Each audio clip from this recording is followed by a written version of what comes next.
இலக்கை நோக்கி டுவர்ட் த கோல் இந்த நிகழ்ச்சிக்கு உங்களை அன்புடன் வரவேற்கிறோம்.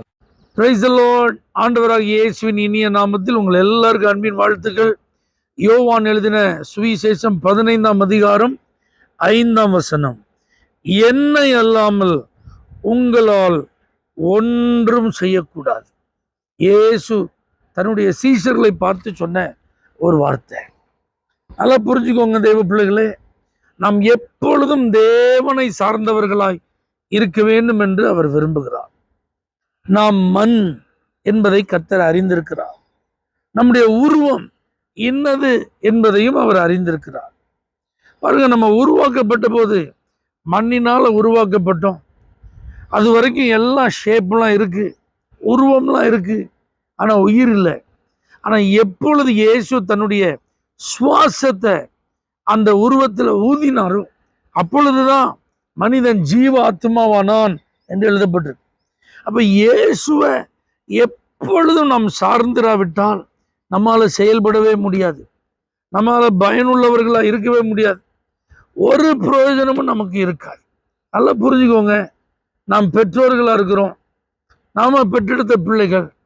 அவங்க திடீர்னு பாருங்க, எனக்கு தெரியும் என்ன படிப்பு படிக்கணும்னு, எனக்கு தெரியும் எங்க வேலைக்கு போகணும்னு, எனக்கு தெரியும் யாரை கல்யாணம் பண்ணணும்னு, எனக்கு தெரியும் வீட்டுக்கு எப்போ வரணும் போகணும்னு, எனக்கு தெரியும் பணத்தை எப்படி செலவு பண்ணணும் செலவு பண்ணக்கூடாதுன்னு எனக்கு தெரியும்.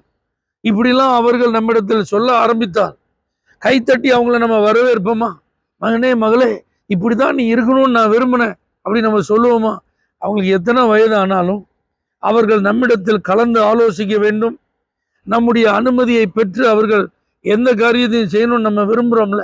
ஏன்னா பெற்றோர்களை பிள்ளைகள் சார்ந்திருக்க வேண்டும் என்று நாம் எதிர்பார்க்கிறோம் அல்லவா?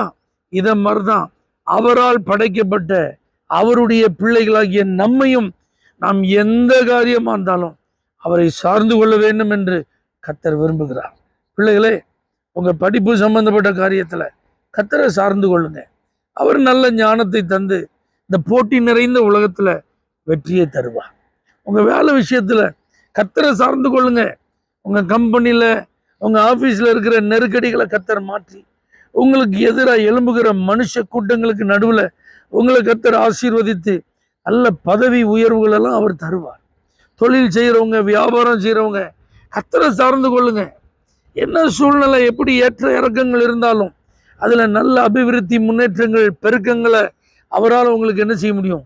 நிச்சயமா தர முடியும். குடும்பத்தில் ஒரு பிரச்சனை, தேவையில்லாத ஒரு குழப்பம், கர்த்தரை சார்ந்து கொள்ளுங்க. நிச்சயம் அந்த பிரச்சனைக்கு ஒரு தீர்வை அவர் தருவார். சரீரத்தில் ஒரு பலவீனம், எதிர்பாராத ஒரு வியாதி, அதுல என்ன செய்யறதுன்னு சொல்லி கலங்குகிற ஒரு சூழ்நிலை, கர்த்தரை சார்ந்து கொள்வோம். அந்த சரீரம் அவர் படைத்தது தானே, கண்டிப்பா அவரால் நமக்கு தெய்வீக சுகத்தை தர முடியும். பொருளாதாரத்தில் ஒரு நெருக்கடி, தேவை நிறைந்த ஒரு சூழ்நிலை, என்ன பண்றது? அங்கலாய்ப்பு, கடன் வாங்கலாமா, இதை சமாளிக்கிறதுக்கு எங்க போறது, யாரை பார்க்கறது, அதெல்லாம் ஒரு பக்கம் இருந்தாலும் கர்த்தரை சார்ந்து கொள்வோம். ஆண்டவரே, இந்த பொருளாதார நெருக்கடியில எனக்கு உதவி செய்யும் என்று ஆண்டவரை சார்ந்து கொள்வோம்.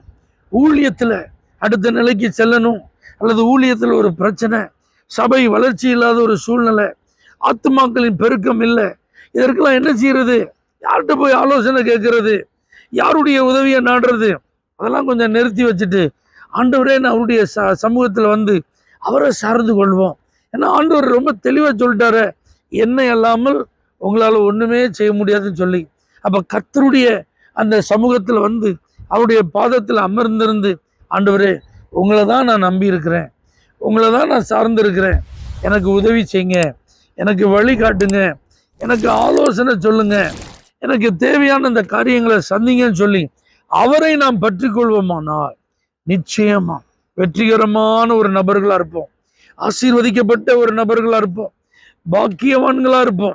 இந்த உண்மை தெரிஞ்சதுக்கு அப்புறமும் தான் தோன்றித்தனமா செயல்படக்கூடாது, சுய புத்தியின் மேல சாரக்கூடாது, சொந்த அனுபவம் இருக்குன்னு ஓடக்கூடாது, எல்லாம் எனக்கு தெரியும், நான் பார்த்து கொள்வேன், நான் சமாளித்துக் கொள்வேன் என்று இருமாப்பா இருக்கக்கூடாது. எவ்வளோ அனுபவம், எவ்வளோ கல்வி, எவ்வளோ ஞானம், எவ்வளோ திறமை என்ன நமக்கு இருந்தாலும் கர்த்தரை சார்ந்து கொள்ள பிரயாசப்படுவோம். நிச்சயமாக அவர் நம்மை ஆச்சரியமாய் நடத்துவார். தேவனே, எந்த காரியமா இருந்தாலும் உங்களை சார்ந்து கொள்ள எங்களுக்கு கிருபை தார். இயேசுவின் நாமத்தில் பிதாவே, ஆமென்.